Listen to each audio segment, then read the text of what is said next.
Hello friends, नमस्कार।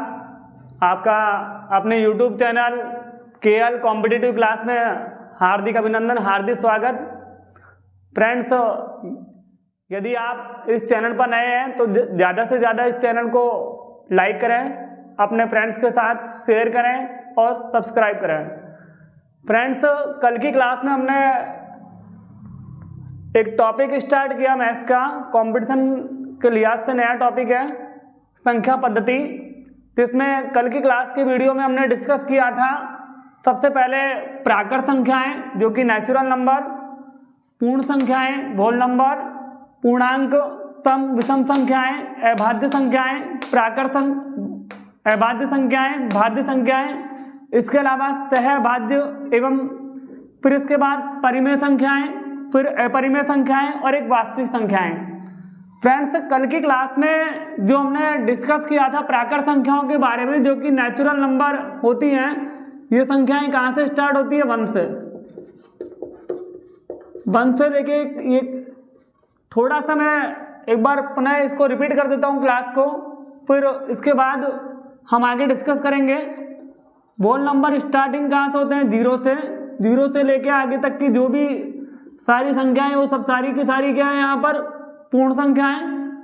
पूर्णांक संख्याएं जो इंटीजर्स कहलाती हैं, इसके अंदर सारी पॉजिटिव और नेगेटिव संख्याएं हम इंक्लूड करते हैं। इसके अंदर ऑल पॉजिटिव और ऑल नेगेटिव टाइप की संख्याएं हम इंक्लूड करते हैं। इधर हम लेते हैं पॉजिटिव इंटीजर, धनात्मक पूर्णांक संख्याएं जिसको हम कहते हैं धनात्मक पूर्णांक संख्याएं, और एक होता है नेगेटिव इंटीजर, ऋणात्मक पूर्णांक संख्याएं।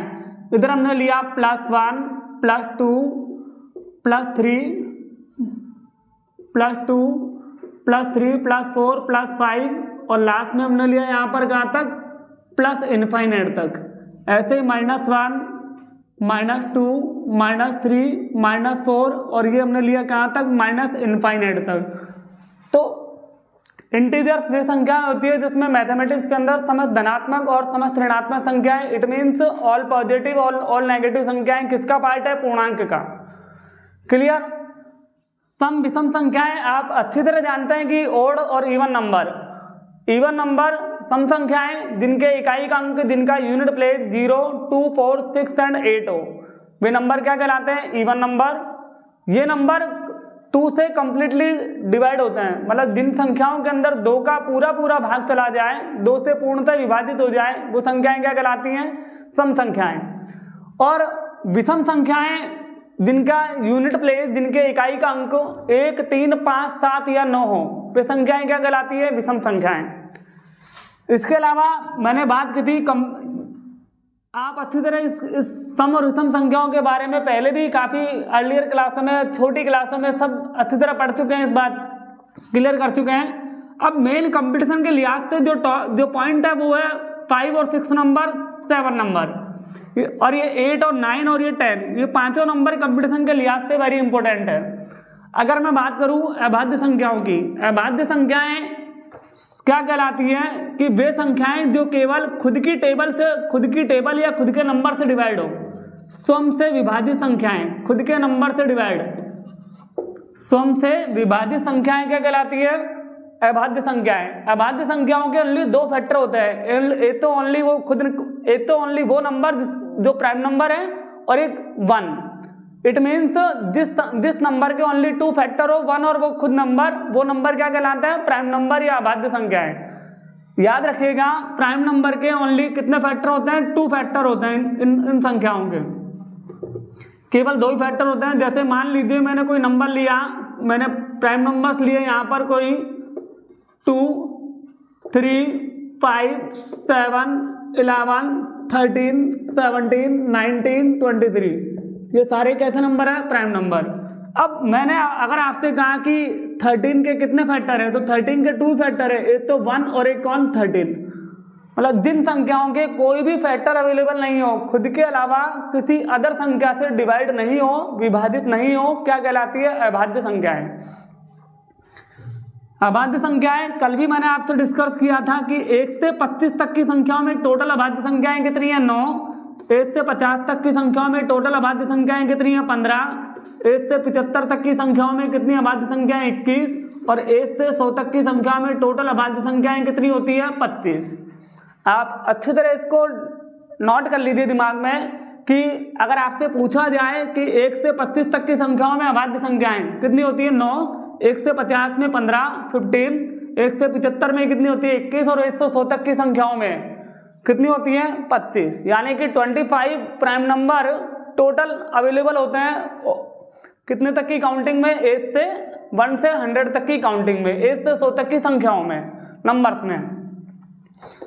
अब मैं एक बात और, 1 से 1000 तक की जो संख्याएं हैं, जो नंबर्स हैं, उनमें टोटल जो प्राइम नंबर होते हैं 1 से 1000 तक की संख्याओं में, उनमें जो प्राइम नंबर होते हैं वो होते हैं 168। सपोज कीजिए अगर आपसे पूछा जाए कि 2 डिजिट का हाईएस्ट प्राइम नंबर कौन सा है, तो 2 अंकों की सबसे बड़ी अभाज्य संख्या में अगर आपसे पूछा जाए कि 2 अंकों की सबसे बड़ी अभाज्य संख्या कौन सी है, ये पूछा भी गया है कई बार कंपटीशन एग्जाम में कि 2 अंकों की सबसे बड़ी अभाज्य संख्या कौन सी होती है 97। क्लियर। देखो अगर आपको ये पता है कि अभाज्य संख्याएं कौन कौन सी होती हैं, जैसे आपसे कन्फर्म कभी पूछ ले कि स्टार्टिंग के जो 9 अभाज्य संख्याएं शुरू की उनका कभी औसत भी पूछा जाता है। कई बार पेपर में पूछा गया है कि 1 से 25 तक की या प्रथम 9 अभाज्य संख्याओं का औसत ज्ञात कीजिए, तो आपको ये पता होना चाहिए कि शुरू की 9 अभाज्य संख्याएं कौन कौन सी हैं या प्राइम नंबर कौन कौन से हैं। देखो यहाँ दिख रहा है क्लियर कि जो शुरू की जो प्रथम जो स्टार्टिंग की जो अभाज्य संख्याएं हैं वो कौन कौन सी हैं 2, 3, 5, 7, 11, 13, 17, 19 और 23। ये कितनी हो गई यहाँ पर 9, 1, 2, 3, 4, 5, 6, 7, 8, 9। क्लियर। अगर आपसे पूछा जाए यहाँ पर कि प्रथम 9 अभाज्य संख्याओं का औसत ज्ञात कीजिए, तो आपको इनका सम पता होना चाहिए। मैं बता दूं आपको यहाँ पर, अगर शुरू की प्रथम 9 अभाज्य संख्याओं का औसत पूछा गया तो इनका सम आता है कितना 100। इन सभी 9 अभाज्य संख्याओं का जो सम है, इनका जो टोटल है, इनका योग है, कितना आता है 100। और औसत का सीधा सा फॉर्मूला है कि जितनी भी संख्याएं आपको दी जाएगी उन सबका सम अपॉन में जितनी संख्या है वो नीचे। क्लियर। तो 100 अपॉन कितना जाएगा 9, और ये हो जाएगा 11/1/9। क्लियर। तो यहां अगर हमें ये मालूम है कि शुरू की स्टार्टिंग की 9 अभाज्य संख्याएं कौन सी, तो हम इजीली इस क्वेश्चन को कर सकते हैं। कई बार ये प्रश्न पूछा गया है कि प्रथम 9 अभाज्य संख्याओं का औसत ज्ञात कीजिए, सबसे छोटी अभाज्य संख्या कौन सी होती है, 2 अंकों की सबसे बड़ी अभाज्य संख्या कौन सी होती है, या 3 अंकों की सबसे छोटी 3 डिजिट की सबसे स्मॉलेस्ट या लीस्ट प्राइम नंबर, 3 अंकों की सबसे छोटी 3 अंकों की सबसे छोटी अभाज्य संख्या। तो 3 अंकों की जो सबसे छोटी जो अभाज्य संख्या होती है वो कौन सी होती है, सबसे छोटी अभाज्य संख्या 3 अंकों की कौन सी होती है 101। अगर ये आपसे पूछा जाए कि 3 अंकों की सबसे बड़ी अभाज्य संख्या, तो 3 अंकों की सबसे बड़ी जो अभाज्य संख्या हमारी मैथमेटिक्स में काउंट की गई है वो की गई है 997।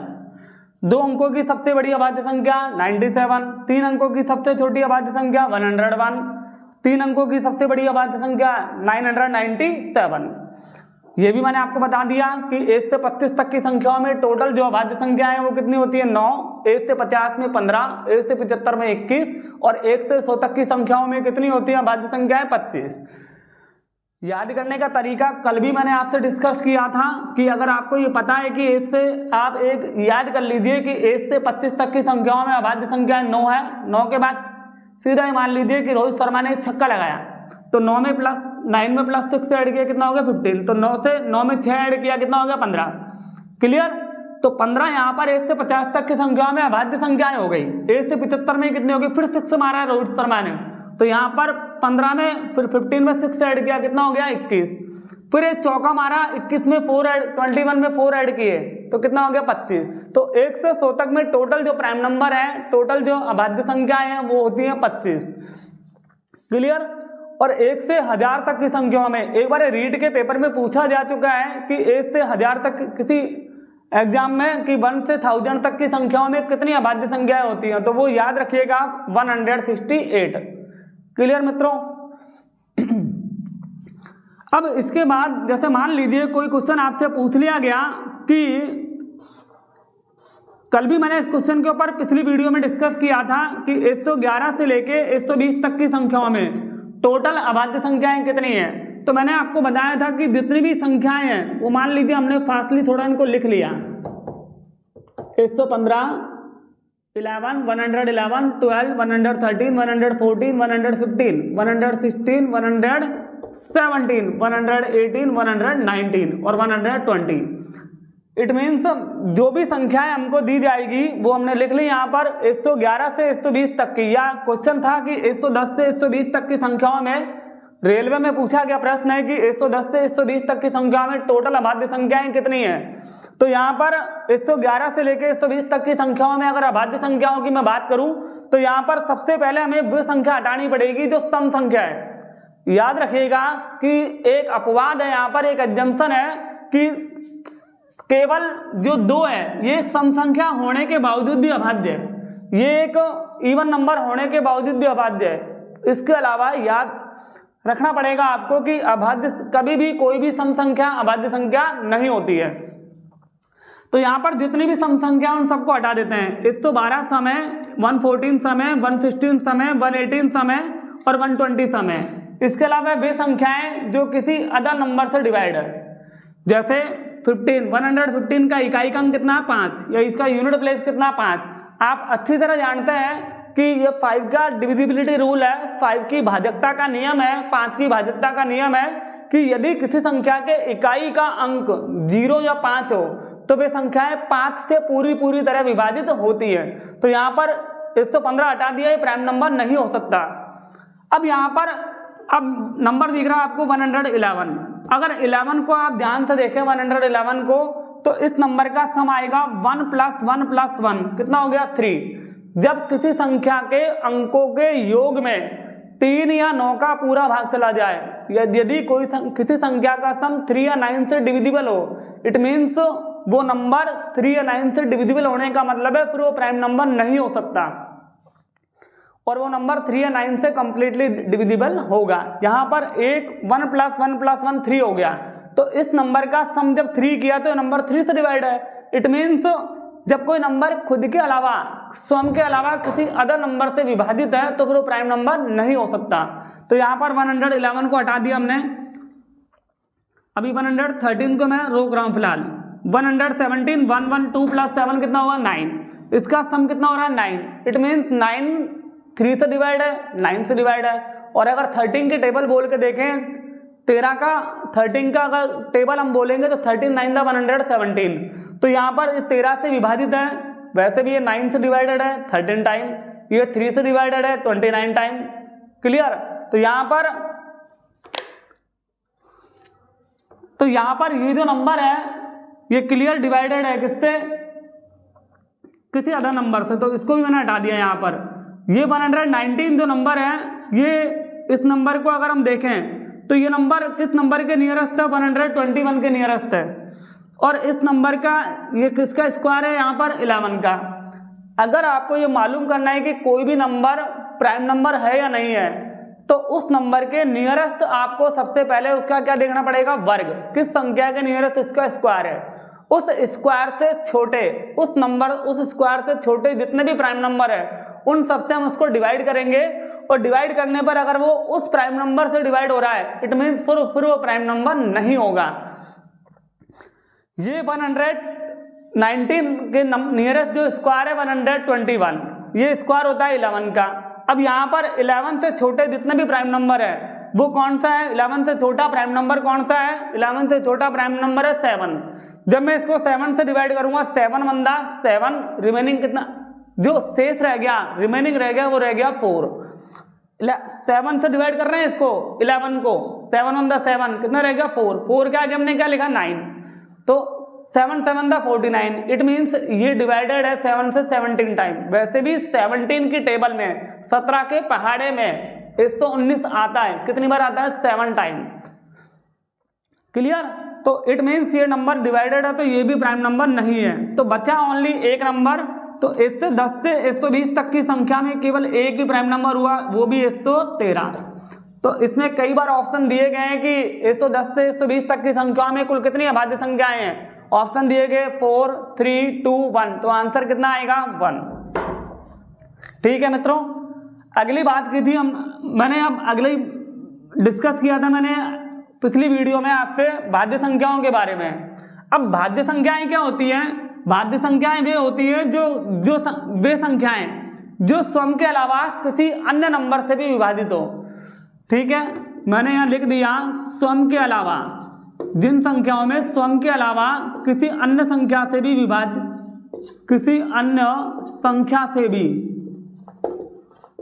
विभाजित हो, वे संख्याएं जो स्वयं के अलावा किसी अन्य संख्या से भी विभाजित हो क्या कहलाती हैं? भाज्य संख्याएं। और इंग्लिश में इनको कहा जाता है कंपोजिट नंबर। ठीक है, विच नंबर डिवाइडेड बाई, मतलब 0, मतलब मैं यहाँ कहूँ आपसे कि वे संख्याएं जो खुद के अलावा किसी अन्य नंबर से डिवाइड हो, वे संख्याएं क्या कहलाती हैं? भाज्य संख्याएं। एक है सह भाज्य संख्याएं। अगर भाज्य संख्याओं की बात करूँ एग्जाम्पल की, तो इसमें सबसे पहला जो उदाहरण आता है, एग्जाम्पल आता है, वो आता है 4 का, फिर 6, फिर 9, 8, फिर 9, फिर 10, फिर 12, तो इस तरह हम आगे बढ़ते जाएंगे। ये भी हमें क्लियर पता होना चाहिए भाज्य संख्याओं के बारे में कि भाज्य संख्याएं टोटल 100 तक की संख्याओं में, 1 से 100 तक की संख्या में टोटल जो भाज्य संख्याएं होती हैं वो कितनी होती है? 75। क्लियर? पिछली वीडियो जब आप देखेंगे तो उसमें मैंने क्लियर कर रखा है कि 1 से 100 तक की संख्या में टोटल जो अभाज्य संख्याएं हैं वो होती है 25, और अभाज्य संख्याएं 25 और भाज्य संख्याएं कितनी? 75। जो हमने देखा यहाँ पर भाज्य संख्याएं कहाँ से स्टार्ट होती है? 4 से। देखो ये भाज्य संख्या क्यों है? क्योंकि इसमें 4 से तो डिवाइड है ही, लेकिन 4 के अलावा ये 2 से भी डिवाइड है, ये 2 से भी विभाजित है, इसलिए वह संख्या जो खुद के अलावा, स्वयं के अलावा किसी अदर नंबर से, किसी दूसरे नंबर से भी विभाजित हो क्या कहलाती है? भाज्य संख्याएं। क्लियर? तो सबसे छोटी, ध्यान रखिएगा, सबसे छोटी भाज्य संख्या आती है 4। अब बात है यहाँ पर अगली सहभाज्य संख्याएं। देखो सहभाज्य संख्याओं की परिभाषा, इसकी डेफिनेशन की मैं बात करूं कि जिन नंबर का वे 2 या 2 से अधिक संख्याएं, वे 2 या 2 से अधिक संख्याएं जिनका HCF, जिनका मैसअप है, ठीक है, महत्तम समावर्तक 1 हो, मतलब उनमें कोई भी नंबर कॉमन नहीं होना चाहिए, वो नंबर क्या कहलाते हैं? सहअभाज्य संख्याएं, को प्राइम नंबर, इनको कहते हैं को प्राइम नंबर। सहअभाज्य संख्याएं वे संख्याएं जिनका HCF कितना हो, जिनका मैसअप है कितना हो यहाँ पर 1, जिन संख्याओं का मैसअप है ओनली कितना हो 1, वे संख्याएं क्या कहलाती है? सहअभाज्य संख्याएं। पिछली वीडियो जब आप देखेंगे तो उसमें आपको एग्जाम्पल भी मैंने लिख रखा है कि सहअभाज्य संख्याओं के एग्जाम्पल की अगर मैं बात करूं, जैसे मैंने लिख दिया 4,7, ठीक है, और अगर मैंने कोई एग्जाम्पल लिया 9,10, और कोई मैंने एग्जाम्पल लिया 11,15, याद रखिएगा कि लगातार संख्याओं का HCF मैसअप हमेशा 1 होता है। और अगर कोई ऐसी संख्या जिनमें एक प्राइम नंबर डाल दिया और एक को दूसरा नंबर डाल दिया, अगर किसी संख्या में एक प्राइम नंबर है और एक कंपोजिट नंबर है, एक परिमेय नंबर है, सॉरी, एक यहाँ पर अभाज्य संख्या है और दूसरी भाज्य संख्या है, मिक्स में है, तो उनका भी मैसअप है HCF हमेशा कितना होता है? 1 ही होता है। क्लियर? अगली मैंने बात की थी यहाँ पर परिमेय संख्याओं के बारे में। परिमेय संख्याएं वे संख्याएं होती है जिनको P/Q के रूप में, P/Q के रूप में लिखा जा सके। परिमेय संख्याओं को हम किस रूप में लिख सकते हैं? P/Q के रूप में, लेकिन Q का मान, Q की वैल्यू कभी भी क्या नहीं होनी चाहिए? 0। Q is not equal to 0। For example मैंने बात की थी, जैसे मैंने लिखा 2/3, 1/4, 13/19। क्लियर? एक मैंने लिया यहाँ पर 19/50, कोई भी नंबर, कोई आगे मैंने वैल्यू ली 22/7, 22/7। देखिए 22/7 वैल्यू होती है पाई की। पाई खुद एक अपरिमेय संख्या है, लेकिन पाई का मान 22/7 कैसा नंबर है? यहाँ पर परिमेय संख्या है। याद रखिएगा कि नीचे वाली वैल्यू कभी भी 0 नहीं होनी चाहिए, क्योंकि नीचे वाली वैल्यू 0 होती है तो नंबर चले जाता है इनफाइनाइट में। क्लियर? नीचे वाला वैल्यू अगर 0 होगा तो नंबर किस में चली जाएगा? इनफाइनाइट में। और जैसे ही वैल्यू इनफाइनाइट होगी तो वैल्यू किस में चली जाएगी? अपरिमेय संख्याओं में। परिमेय संख्याएं में के अंदर इस नीचे वाला मान कभी भी, q का मान कभी भी 0 नहीं होता है। अगली हम बात कर रहे हैं यहाँ पर अपरिमेय संख्याओं की। अपरिमेय संख्याएं वे संख्याएं होती है जिनको p/q में नहीं लिखा जा सके। अब ये संख्याएं भी होती हैं जिनको p/q में नहीं लिखा जा सके। अब p/q में नहीं लिखा जा सके इसका मतलब क्या हुआ, जैसे हमने कोई संख्या ली अपरिमेय संख्याओं में, मैंने कोई संख्या ली यहाँ पर पाई, एक लिया मैंने 2π/3, एक मैंने ले लिया √2, एक मैंने लिया √3। ध्यान रखिएगा अंडर रूट की वे संख्याएं जिनका अंडर रूट नहीं निकले, रूट की वे संख्याएं, ठीक है, स्क्वायर रूट की वे संख्याएं जिनका स्क्वायर रूट पूरी तरह नहीं निकले, वे सारी की सारी संख्याएं किसमें काउंट होती है, अपरिमेय संख्याओं में। क्लियर दोस्तों। अब एक है कंपटीशन के लिहाज से एक संख्या और है बताने लायक, वो है वास्तविक संख्याएं। इस वास्तविक संख्याओं को कहा गया है रियल नंबर। देखो रियल नंबर क्या होता है, रियल नंबर वे होते हैं जिनके अंदर परिमेय भी हो और अपरिमेय भी हो। आपसे पूछा जाता है कि वास्तविक संख्याओं में किन संख्याओं को शामिल किया जाता है। मान लीजिए कोई एग्जाम्पल दे दिया आपको कि निम्न में से कौन सी परिमेय संख्या, कौन सी वास्तविक संख्या रियल नंबर है। जैसे मैंने कहा यहाँ पर एक मैंने लिया पाई, एक मैंने लिया यहाँ पर 22/7, एक मैंने लिया यहाँ पर a एंड b दोनों, और d में मैंने लिया यहाँ पर नन, इनमें से कोई भी नहीं।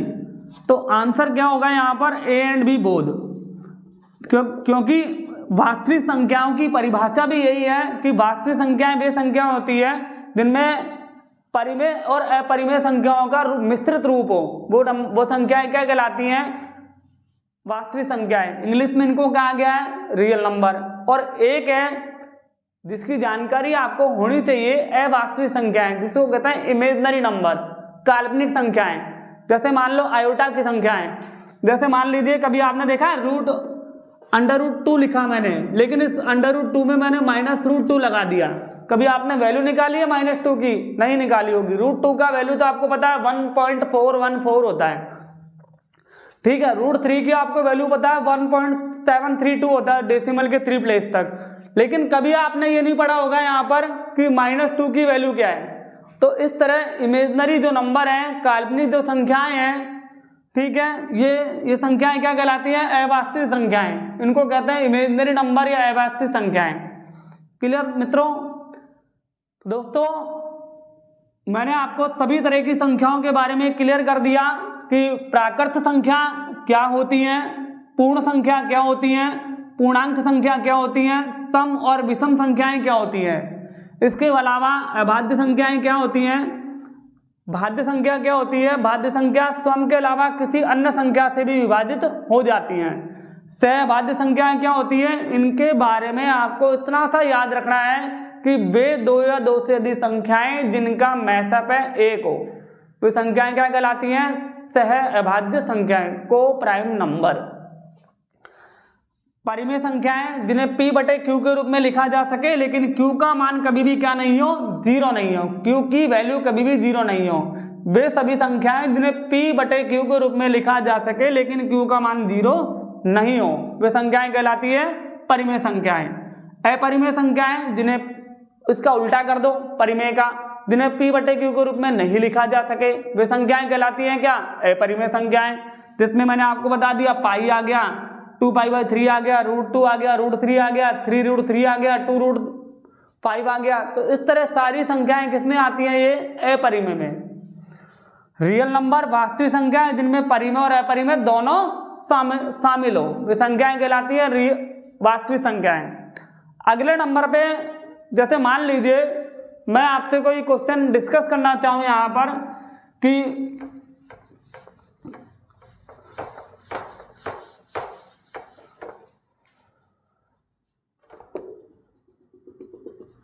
जैसे मान लीजिए मैंने आपसे कहा कि मुझे आप बताइए कि किसी भी कोई नंबर लिया मैंने 343, कोई भी नंबर मैंने आपको दे दिया और मैंने आपसे कहा कि बताइए ये अभाज्य संख्या है या नहीं है। किसी भी नंबर की पहचान आप कैसे करेंगे कि यह अभाज्य संख्या है नहीं है। अभाज्य संख्या की पहचान करना। ठीक है, पहचान करना या अभाज्य संख्या का पता लगाना। कैसे आप पता लगाएंगे कि संख्या अभाज्य संख्या है या नहीं है? मैंने अभी थोड़ी देर पहले, अब ये तो क्लियर पता है कि ये 7 का क्यूब है, क्योंकि 7 का स्क्वायर होता है 49, 49 को 7 से मल्टीप्लाई करेंगे तो कितना आएगा 343। लेकिन इससे पहले अगर मैं आपसे कहूँ यहाँ पर कोई नंबर मैंने लिया 343 की जगह कोई एक नंबर और ले लिया मैंने यहाँ पर 349, ये नंबर लिया। इस नंबर के नियरेस्ट आपको सबसे पहले क्या देखना है? स्क्वायर, वर्ग देखना है, किस संख्या के नियरेस्ट इसका स्क्वायर आ रहा है। क्लियर? अगर मैं आपसे कहूँ 349 के नियरेस्ट कोई नंबर बताइए मुझे जो इसके नियरेस्ट स्क्वायर आता है। देखो, अगर मैं स्क्वायर आपको बताना चाहूँ तो 17 का स्क्वायर होता है 289, 16 का होता है 256, 17 से आगे बढ़ेंगे हम, 17 से आगे बढ़ेंगे। 17 का स्क्वायर 17 का स्क्वायर 289, 18 का स्क्वायर होता है 324 और 19 का स्क्वायर होता है 361। 19 का 361 ज्यादा हो गया, किससे ज्यादा हो गया? 349 से, और हमें लेना है कम। इसका मतलब 18 का 18 का जो स्क्वायर आ रहा है वो कितना आ रहा है? 324। 18 का जो स्क्वायर है 18 का स्क्वायर 324, 324 आया।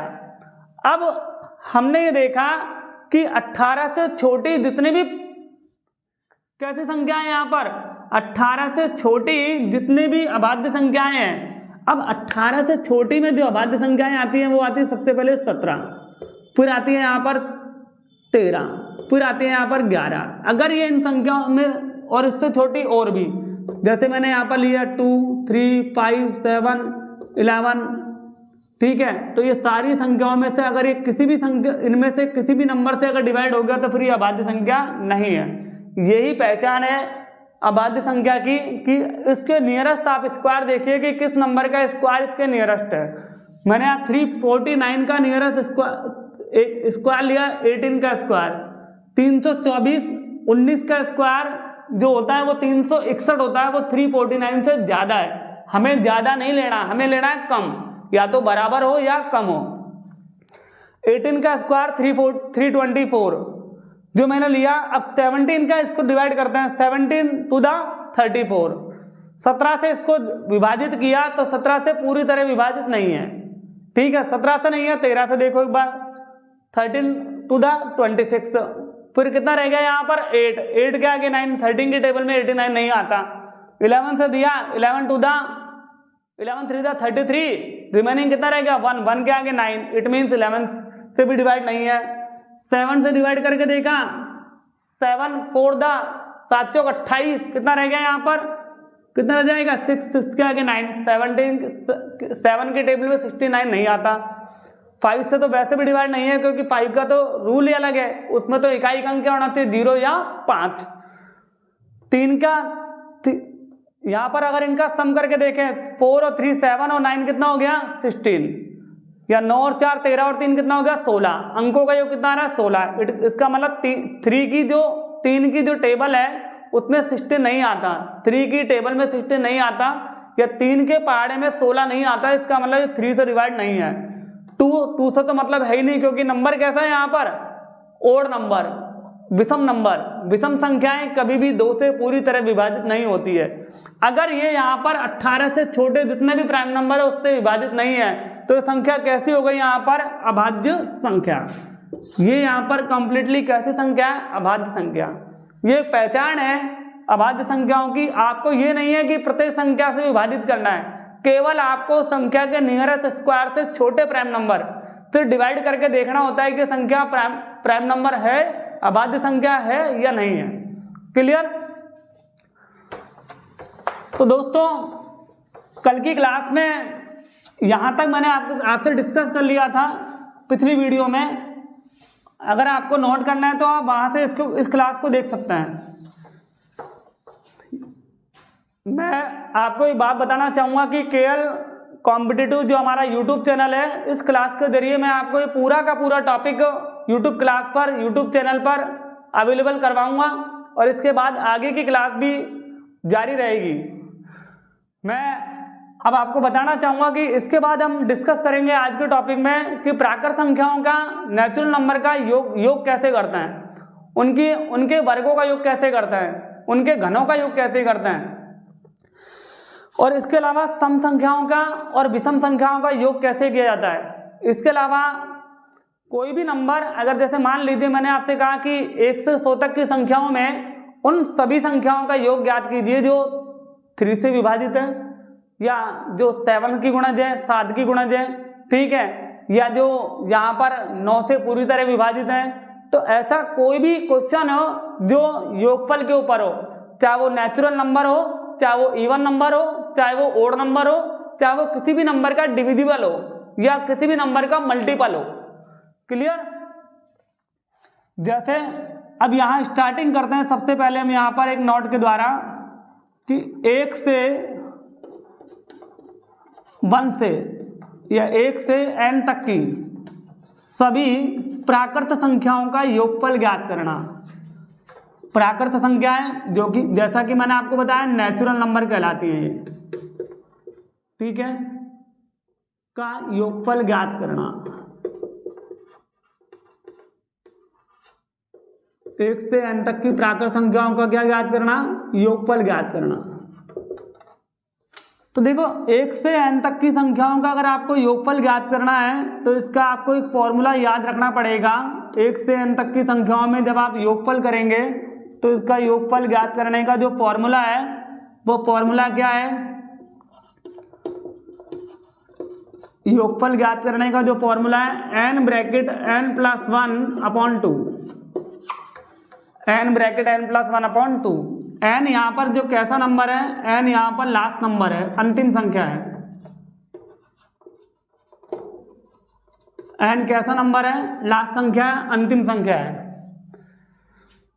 लेकिन ध्यान रखिएगा ये फॉर्मूला वही यूज होगा जहाँ संख्या 1 से स्टार्ट है, 1 से स्टार्ट है। फिर अगर आपको जैसे मान लीजिए कोई क्वेश्चन बीच में से कह दिया कि 75 से लेकर 225 तक की सभी प्राकृत संख्याओं का योगफल ज्ञात कीजिए, तो उसमें इसके 2 टुकड़े हो जाते हैं इस फॉर्मूले के। पहले आप 1 से लेके 225 तक का निकालिए, अगर 225 तक का बोला गया 75 से 225 तक का, फिर एक बार आप 1 से लेके 74 का निकालिए, फिर वहां उसमें से उसको लेस कीजिए। तो ये टुकड़ा में अभी नहीं करना। पहले मैं एक बार बताना चाहूंगा कि जैसे मान लीजिए आपसे कह दिया कि 1 से 100 तक की सभी प्राकृत संख्याओं का 1 से 100 तक की सभी प्राकृत संख्याओं का योगफल ज्ञात कीजिए। 1 से 100 तक की सभी प्राकृत संख्याओं का क्या ज्ञात कीजिए? योगफल ज्ञात कीजिए। तो मैं आपको ये क्लियर कर दूं कि यहाँ पर फॉर्मूला हमने लगाया, ठीक है, n bracket n plus 1 upon 2। ये फॉर्मूला है किसका? नेचुरल नंबर का सम ज्ञात करने का, योगफल ज्ञात करने का, समेटेशन ऑफ n नेचुरल नंबर। तो फॉर्मूला है n bracket n plus 1 upon 2। योगफल ज्ञात करने के लिए जो फॉर्मूला हम यूज कर रहे हैं n bracket n plus 1 upon 2, यहाँ n का मतलब है अंतिम संख्या, और अंतिम संख्या कितनी है यहाँ पर? 100। तो 100 मल्टीप्लाई 100 प्लस 1 101 अपॉन 2। ये 2 से डिवाइड है 50 टाइम, और 50 को इस 5 को मल्टीप्लाई किया 101 से, कितना आ गया? 505, और ये 0, ये कितना आ गया? 5050। क्लियर? तो 1 से 100 तक की संख्याओं में सभी प्राकृत संख्याओं का जो योगफल होता है कितना होता है? 5050, 5050। क्लियर मित्रों? अगली जो मैं बात करूं यहाँ पर 1 से 50 तक की 100 तक के बाद, जैसे मान लो मैंने कोई एक क्वेश्चन ले लिया अगला कि 1 से 250 तक की सभी प्राकृत संख्याओं का योगफल ज्ञात कीजिए। 1 से 250 तक की सभी प्राकृत संख्याओं का योगफल ज्ञात कीजिए। तो 1 से 50 तक की सभी संख्याओं में जब 250 तक की संख्याओं में सभी प्राकृत संख्याओं को योगफल ज्ञात करना है, फॉर्मूला ये है ही n into n plus 1 upon 2। n की वैल्यू 250 गुणा 250 प्लस 251 अपॉन 2, ये कट गया यहाँ पर 125 बार। क्लियर? अब आपको मल्टीप्लाई करना है 251 को 125 से। अब अगर आप एक बात सीख सके इस चैनल के माध्यम से, तो मैं आपको बताना चाहूँगा कि कैसे हम इस तरह की संख्या का मल्टीप्लाई वन लाइन में कर सकते हैं। देखिए आप थोड़ा पकड़ने की कोशिश करना, मैं एक वीडियो डालूंगा आगे कभी कि कैसे हम मल्टीप्लाई फास्टली ट्रिक से कर सकते हैं। इसकी भी ट्रिक होती है मल्टीप्लाई करने की, फास्ट ट्रिक, क्योंकि हम क्या है जब पहले क्या करेंगे, इसको 5 से मल्टीप्लाई करेंगे, फिर नीचे फिर इसको 2 से मल्टीप्लाई करेंगे, फिर नीचे इसको 1 से मल्टीप्लाई करेंगे, फिर इसका सम करेंगे। इतना टाइम नहीं है कंपटीशन में कि आप इतना टाइम लेंगे। तो जैसे मान लीजिए आपने नंबर 1 ये 1 है और इसको पूरा 25 को पूरा 1 नंबर मान लिया, और ये 5 है और इसको 12 को पूरा 1 नंबर 1 मान लिया। आप क्या करेंगे, 5 को 1 से करेंगे, 5 1 5, फिर हम दोनों का क्रॉस मल्टीप्लाई करेंगे। इस 25 को 5 से किया 125 और 12 को 1 से किया 12। क्लियर? इस 125 में 12 ऐड करेंगे तो कितना आएगा, 137। ये लिख दिया 7। अब ये कितना आ गया, 12 और 1 कितना आ गया, 13। ये कैरी आ गई, ये हासिल आ गई। 5 1 5, इन दोनों को क्रॉस मल्टीप्लाई किया, 125, 12 1 12। अगर कोई हासिल होगी तो वो भी ऐड कर लेते, लेकिन नहीं है क्योंकि 5 1 5 भी होता है। इनका क्रॉस मल्टीप्लाई कर लिया। इस 25 को 12 से करेंगे, 25 को 12 से करेंगे तो कितना आएगा, 300, और 300 में कितना ऐड करेंगे, 13। ये 13 यहाँ पर क्या थी, कैरी थी, यहाँ पर 13 कैरी थी। इस 25 को 12 से मल्टीप्लाई करेंगे तो कितना आएगा, 300। 300 में कितना ऐड किया, 13, तो ये आ गया 313। तो इस तरह से यहाँ पर इस तरह की संख्याओं का जो योगफल आ रहा है 1 से 250 तक की सभी प्राकृत संख्याओं का वो आ रहा है 31,375। क्लियर? तो प्राकृत संख्याओं का योगफल ज्ञात करने का फॉर्मूला है n ब्रैकेट n + 1/2। क्लियर दोस्तों? अब मैं आपको बताना चाहूंगा यहाँ पर एक दूसरे नोट के माध्यम से। अब आप सोच रहे होंगे कि अगर ये मान लीजिए कोई क्वेश्चन 1 के अलावा 20 में से कहीं से भी आ जाए, जैसे मान लीजिए यहाँ पर 1 है, 1 की जगह 11 होता, तो 11 से 250 तक की संख्याओं में सभी प्राकृत संख्याओं का योगफल कैसे निकालते हैं? इसमें निकालते कैसे, सबसे पहले 1 से 250 तक का निकालते हैं, वो आ गया। फिर 1 से लेकर 10 तक का निकालते हैं, इससे 1 कम, वो निकालते हैं। फिर जो इसके सम में से इसके सम को लेस कर देते हैं, फिर वो आता है 11 से लेकर कितने तक का, 250 तक का, 11 से लेकर 255 तक का। लेकिन मैं कोई भी क्वेश्चन अगर 20 में से आ रहा है, 20 में से प्राकृत संख्याओं का योगफल आपसे पूछेगा, तो उसकी मैं आपको एक अलग से ट्रिक बताऊंगा। उसके जरिए हम 20 में से कैसी भी संख्या आ जाए उसका योगफल हम एक अलग मेथड से करेंगे, अलग एक ट्रिक अप्रोच से करेंगे।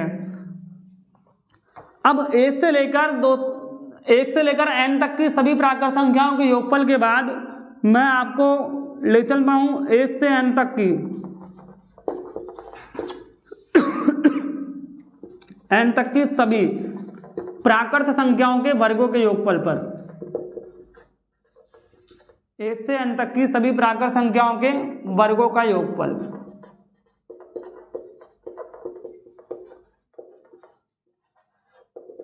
वर्गों का योगफल ज्ञात करना। देखो मैंने यहाँ लिखा 1 का स्क्वायर, 2 का स्क्वायर, 3 का स्क्वायर, 4 का स्क्वायर, 5 का स्क्वायर, 6 का स्क्वायर और कहाँ तक स्क्वायर, n तक के स्क्वायर।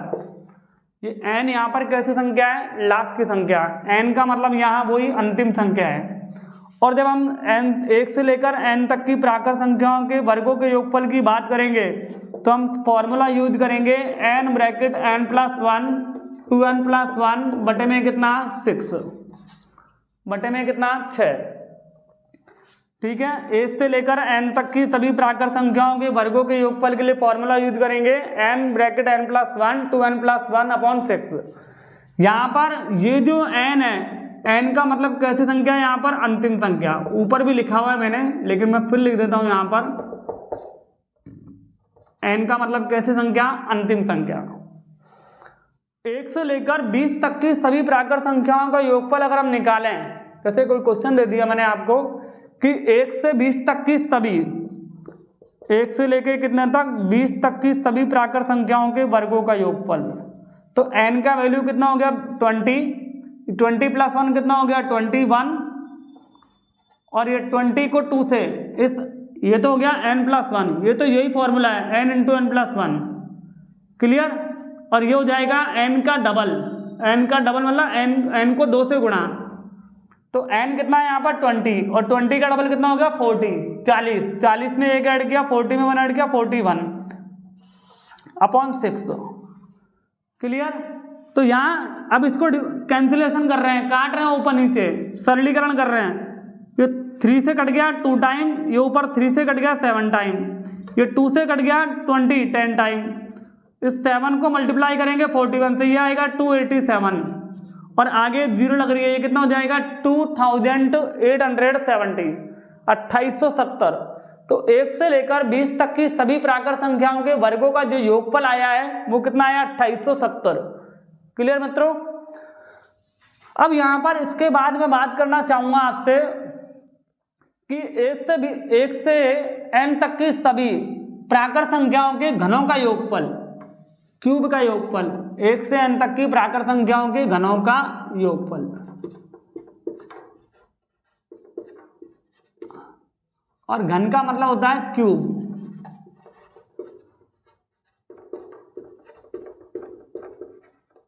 का योगफल।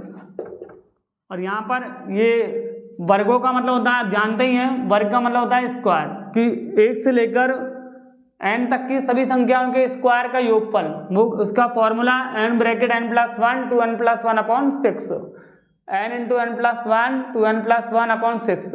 देखो n इंटू एन प्लस 1 यहाँ भी लिखा हुआ है, आगे क्या बढ़ा दिया 2n प्लस 1 अपॉन में कितना लिख दिया 6। अब ये क्यूब कर रहा है तो यहाँ भी अपन ने क्यूब कर दिया, क्या कर दिया क्यूब, और ये n तक का क्यूब, फॉर्मूला भी यही रहेगा n into n plus 1 upon 2, लेकिन इसका क्या कर देंगे होल स्क्वायर, बस ये n into n plus 1 upon 2 ये का क्या कर दिया होल स्क्वायर। ये प्राकृत संख्याओं के घनों का क्या है योगफल का फॉर्मूला। मान लीजिए हमने कोई क्वेश्चन लिया यहाँ पर कि 1 से लेकर 10 तक की ओनली 10, आपको पता है 1 से 10 तक की जो प्राकृत संख्या होती है उनमें उनका क्यूब क्या होता है। जैसे 1 का हमने घन किया, 1 का क्यूब किया 1, 2 का हमने किया 8, 3 का 27, 4 का 64, 5 का 125, 6 का 216, 7 का 343, 8 का 512, 9 का कितना आता है 729, और 10 का 1000, 11 का अगर मैं क्यूब बात करूं तो 1331, 1331, अगर 12 की बात करूं 1728।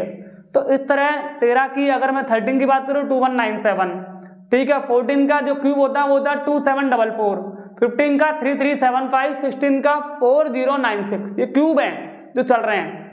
17 का क्यूब होता है 4197, 18 का 5832, 19 का 6859, क्लियर। और 20 का होल क्यूब होता है, 20 का घन होता है 8000, क्लियर। 21 का 9261। तो इस तरह आपको कम से कम 20 तक के क्यूब लर्न होने चाहिए कंपटीशन के लिए, कैलकुलेशन करने के लिए, यह काम आते हैं कैलकुलेशन में, क्लियर।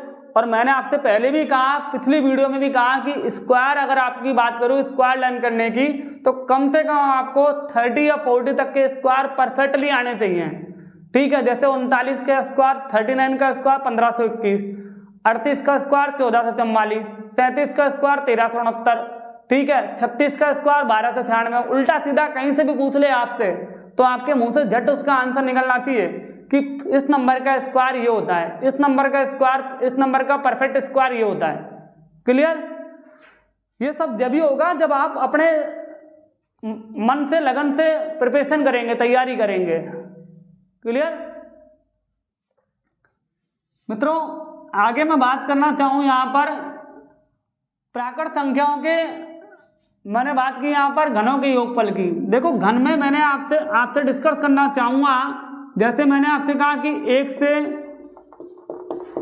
मैंने संख्या ली 1 से लेकर कितने तक 10 तक की सभी संख्याएं हैं जिनके हमको क्या करना है, घनों का योगफल निकालना है। स्क्वायर तो हम कर चुके हैं, यहां हम करते हैं घनों का योगफल। तो n का वैल्यू कितना यहाँ पर फॉर्मूला लिखा हुआ है, n का वैल्यू 10 10 है, अंतिम संख्या है, इंटू 10 प्लस 1 कितना हो जाएगा 11 बटे में 2, और इस पूरे का क्या करेंगे होल स्क्वायर। देखो 2 से 10 कट गया कितनी बार 5 बार, 5 को 11 से मल्टीप्लाई किया 55 का होल स्क्वायर। देखो जिन संख्याओं के इकाई का अंक 5 हो, शायद आप में से बहुत से जानते भी हैं इस बात को कि ऐसी संख्याएं जिनके इकाई का अंक 5 हो उनका स्क्वायर बहुत तेजी से कर सकते हैं आप। सबसे पहले क्या करेंगे, इस 5 को पकड़ेंगे इकाई के अंक को, सबसे पहले इसका स्क्वायर कर दिया 25। अब जो अगला नंबर है 5 उसको उसके आगे वाले नंबर से मल्टीप्लाई कर दो, ये हो गया 30। मतलब आपको इसको इससे गुणा करने की मल्टीप्लाई करने की जरूरत नहीं है, आप 55 को 55 से मल्टीप्लाई कर रहे हैं, आप डायरेक्ट भी स्क्वायर कर सकते हैं इसका। 5 का स्क्वायर 25 और 5 से सीधा कितना कर दिया 30। ये उन संख्याओं का वर्ग है, स्क्वायर है जिनके इकाई का अंक 5 होता है। क्लियर मित्रों, मैंने यहाँ पर एक संख्या ली, जैसे मान लीजिए मेरे पास कोई नंबर है 115 115, मुझे इसका स्क्वायर करना है। आपको पता है कि 5 का स्क्वायर तो पता ही है 25। अब ये मत सोचना कि 11 के बाद तो कोई नंबर ही नहीं आता, 11 के बाद भी नंबर है, नंबर के बाद नंबर है। आप अच्छी तरह जानते हैं सब चीज़ों को कि 11 के बाद क्या आता है 12, और 11 को 12 से मल्टीप्लाई करेंगे तो क्या आएगा 12 × 12 और 12 × 12 और 1 कितना हो जाएगा 13। मतलब 12 को 11 से गुणा करेंगे तो कितना आएगा 132। तो इस तरह आप संख्याओं का क्या कर सकते हैं स्क्वायर, उन संख्याओं का स्क्वायर जिनके इकाई का अंक कितना है 5। पहले हमने किसका स्क्वायर किया 5 का, फिर बची संख्या को क्या किया उसके आगे वाले नंबर से मल्टीप्लाई कर दिया। जैसे मान लीजिए एक नंबर और लिया मैंने आपके लिए कि मुझे किसी ने कहा कि 85 का क्या होता है, तो 85 का क्या होता है 5 का स्क्वायर 25 और 8 9 72, तो कितना हो जाएगा 7225। सबसे पहले हमने इकाई वाली संख्या का वर्ग किया 5 का, कितना आ गया 25, और यहाँ पर 8 के बाद क्या आ रहा है 8 के बाद क्या आ रहा है 9, मतलब 8 के बाद क्या आ रहा है 9, 8 9 72, तो इसका स्क्वायर आ जाएगा 7225। क्लियर, तो मैं समझ सकता हूँ आपको आज इस वीडियो के माध्यम से ये चीज भी सीखने को मिल गई होगी कि उन संख्याओं का वर्ग कैसे करते हैं जिनके इकाई का अंक 5 होता है। और आगे जब ये टॉपिक आएगा square root and cube root का, वहाँ मैं आपको बहुत सारी ढेर सारी ट्रिक्स दूंगा जिसमें आप देखेंगे कि किस तरह हम संख्याओं के वर्ग, उनके स्क्वायर रूट, उनके वर्गमूल, जिसको हम कहते हैं स्क्वायर रूट को वर्गमूल, जहाँ आप स्क्वायर करना, स्क्वायर रूट निकालना, क्यूब करना, क्यूब रूट निकालना सेकंडों में करेंगे, चुटकियों में। बहुत सारी ट्रिक्स है मेरे पास, लेकिन आपको थोड़ा इंतजार करना होगा और आपके अपने YouTube चैनल KL कॉम्पिटिटिव को अधिक से अधिक शेयर करना होगा और लाइक और सब्सक्राइब करना होगा। मित्रों, आगे की बात अगर मैं करना चाहूँ, इस क्लास में 1 से लेकर n तक की प्राकृत संख्याओं का योगफल हुआ, उनके वर्गों का योगफल हुआ, घनों का योगफल हुआ। अब मैं बात करता हूं सम और विषम संख्याओं के योगफल की।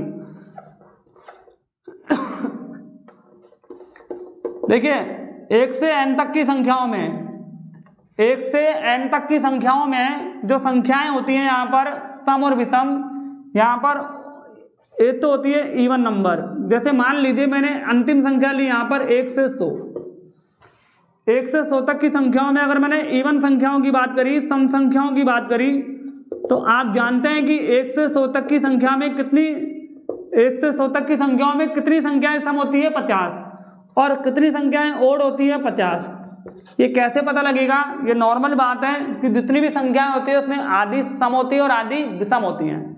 क्लियर? जैसे आपने काउंटिंग लिखी 1 से लेकर 10 तक, तो 1 से लेकर 10 तक की काउंटिंग लिखी तो उसमें कितने नंबर इवन है? 2 4 6 8 10, ये इवन नंबर है। 1 2 3 4 5। और कितने ओड है? 1 3 5 7 9। कितने ओड है? 5 9। 5 ओड है, 5 इवन है, आधे सम है और आधे विषम है। लेकिन सपोज करो मैंने संख्या लिखी 1 से लेकर 125 तक की, तो 1 से लेकर 125 तक की जब संख्या लिखी जाएगी, 1 से लेकर 125 तक की, तो उसमें कितनी इवन होगी, कितनी ओड होगी? तो उसमें सोचने की बिल्कुल बात नहीं है दोस्तों। 1 से 125 तक की संख्याओं का हम डिस्कस कर रहे हैं यहाँ पर। तो यहाँ पर अगर मैं 125 से पहले सोचूं तो 124 आता है, और 124 का हाफ होता है, आधा होता है 62, क्लियर, 62। तो यहाँ पर इवन जो सम संख्याएं हैं वो कितनी है, 62, और जो 125वीं संख्या है वो विषम है, तो 62 में एक बढ़ जाएगा, यहाँ पर कितनी जाएगी, 63, ठीक है। 62 यहाँ पर इवन नंबर है और 63 ओड नंबर है, क्लियर दोस्तों। तो 1 से 100 तक की संख्याओं में जो इवन संख्याएं वो 50 है, और ओड संख्याएं, ओड नंबर कितने हैं, 50 है। तो 1 से 100 तक की संख्याओं में इवन नंबर कितने हैं, 50, और ओड नंबर कितने हैं, 50, क्लियर। जब आप सम संख्याओं का योगफल करते हैं,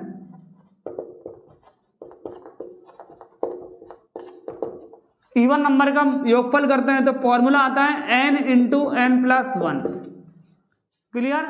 और जब आप ओड नंबर का सम करते हैं, विषम संख्याओं का योगफल करते हैं, तो इसका जो फॉर्मूला आता है वो आता है n मल्टीप्लाई n। क्या याद रहेगा, अच्छी तरह याद रख सकते हैं आप। प्राकृत संख्याओं का योगफल आपने लिखा था n इंटू n प्लस 1/2, ये प्राकृत संख्याओं का योगफल था, जिसको मैं यहां लिख देता हूं। प्राकृत संख्याओं का योगफल था n ब्रैकेट n प्लस 1/2। मैंने नीचे से 2 हटा दिया तो सम संख्याओं का योगफल बन गया। अब इसमें से आगे से +1 हटा दिया, अब n और n को मल्टीप्लाई कर दिया, ठीक है। ये याद रखने का तरीका एक कि n ब्रैकेट n प्लस 1/2 तो प्राकृत संख्याओं का योगफल था। अगर आगे नीचे से 2 हटा देंगे, 2 को हटा देंगे, तो फॉर्मूला बन जाएगा सम संख्याओं के योगफल का, और आगे से +1 हटा देंगे यहाँ से, तो फॉर्मूला बन जाएगा विषम संख्याओं के योगफल का। तो यहाँ पर सम संख्याओं के योगफल की बात करें तो ये कितना हो जाएगा, सम संख्याएं कितनी होती है, 50, तो 50 इंटू कितना हो जाएगा, 50 + 1, और ये हो जाएगा 50 इंटू 51, और ये हो जाएगा 2550, 2550, और विषम संख्याओं का योगफल हो जाएगा 50 इंटू 50, और ये कितना हो जाएगा 2500, 2500, क्लियर मित्रों। अब आप चाहे इनको जोड़ करके देख लीजिए। मैंने आपको लिखाया था शुरू के क्वेश्चन में कि 1 से 100 तक की संख्याओं में सभी प्राकृत संख्याओं का जो योगफल होता है वो कितना होता है, 5050। अब जब दोनों को आप जोड़ेंगे, ऐड करेंगे, तो 2550 और 2500 का जब सम करेंगे तो इनका सम करने पर इनका योगफल भी कितना आएगा, 5050। इसका मतलब ये है कि 1 से 100 तक की प्राकृत संख्याओं के योगफल का जो आ रहा है टोटल, वो आ रहा है 5050। इसमें सम संख्याओं का टोटल तो 2550 है, और विषम संख्याओं का टोटल कितना है, 2500 है, क्लियर मित्रों। क्लियर है बात। अब जैसे मान लीजिए एक क्वेश्चन आपसे कहा गया यहां पर कि 1 से लेकर, अभी जो मैंने आपसे कहा था थोड़ी देर पहले कि 1 से लेकर 125 तक की संख्याओं में सभी विषम संख्याओं का योगफल ज्ञात कीजिए। कितने तक की, 1 से लेकर 125 तक की संख्याओं में सभी विषम संख्याओं का योगफल ज्ञात कीजिए। देखो 1 से लेकर 125 तक की संख्याओं में सम संख्याएं होती है 62 और विषम संख्याएं होती है 63, क्लियर। सम होती है कितनी, 62, और विषम संख्याएं कितनी होती है, 63। जब हम विषम संख्याओं का योगफल ज्ञात करते हैं तो मैंने आपको एक फॉर्मूला बताया था अभी, क्या होता है, n इंटू n। सम संख्याओं का होता है n इंटू n प्लस 1, और विषम का होता है n मल्टीप्लाई n। तो यहाँ पर जो विषम संख्याएं हैं वो कितनी है, 63। तो आप क्या करेंगे, 63 को 63 से क्या करेंगे, मल्टीप्लाई करेंगे। अब आप सोच रहे होंगे कि 63 को 63 से मल्टीप्लाई करेंगे, यानी 63 का क्या करेंगे, स्क्वायर करेंगे। और मैं आपको बता दूं कि 63 का जो स्क्वायर होता है, अगर मैं आपसे कहूं कि यहाँ पर 3969 स्क्वायर है, यहाँ पर कितने का, 63 का। देख लीजिए एक बार, 3 का स्क्वायर कितना हो गया, 9। 6 को 3 से मल्टीप्लाई किया, कितना हो गया, 18, और 18 का डबल कर दीजिए 36, ठीक है। तो 6 का स्क्वायर किया 36 में 6 से ऐड किया 39। आप चाहे मल्टीप्लाई करके देख लेंगे कि 63 का स्क्वायर कितना आ रहा है, 3969। मैंने आपसे अभी थोड़ी देर पहले एक विनती की है, एक निवेदन किया है कि आगे जब क्लास आएगी उसमें स्क्वायर रूट और क्यूब रूट की मैं आपको ट्रिकली सिखाऊंगा कि कैसे हम किसी भी संख्या का स्क्वायर फास्टली कर सकते हैं। मैंने स्क्वायर के माध्यम से किया यहाँ पर कि सबसे पहले इकाई का स्क्वायर किया, 3 का स्क्वायर 9, फिर इन दोनों को मल्टीप्लाई किया, 6 3 दा 18 और 18 का जस्ट डबल किया, 36 का 6 लिख दिया। इसमें कितनी कैरी आ रही है? 3 हासिल आ रही है। इस 6 का स्क्वायर किया 36 में 3 ऐड कर दिया 39। तो मित्रों ये सब कैलकुलेशन आप भी कर सकते हैं, बस जरूरत है आपको एक प्रैक्टिस की, बस जरूरत है आपको एक अभ्यास की। ठीक है, कहा जाता है कि करत करत अभ्यास के जड़मती हो तो सुजान, रसरी आवत जावत है सिल पर पड़त निशान। क्लियर? आपने ये खूब अच्छी तरह ये कहावत सुनी है पहले, तो बार बार प्रैक्टिस करने से आप भी ऐसे कैलकुलेशन कर सकते हैं, स्क्वायर कर सकते हैं, क्यूब कर सकते हैं, स्क्वायर रूट कर सकते हैं, क्यूब रूट कर सकते हैं। अभी तो ये शुरुआत है, धीरे धीरे मैं आपको एक ऐसी क्लास को लेकर चलूंगा कि आपको लगेगा कि आपका ये KL कॉम्पिटिटिव जो YouTube चैनल है ये आपके लिए एक मददगार साबित होगा। इतना मैं आपको अपनी जो मेरा एक्सपीरियंस है 15 ईयर प्लस का, इसके जरिए मैं आपको विश्वास दिलाता हूँ, आप सबको एश्योर करता हूँ, आश्वस्त करता हूँ कि आपके लिए कोई भी इस चैनल के माध्यम से कमी नहीं रखी जाएगी और मैं पूर्ण कोशिश करूंगा कि आप निश्चित ही अपनी सफलता की ओर कदम बढ़ाएं।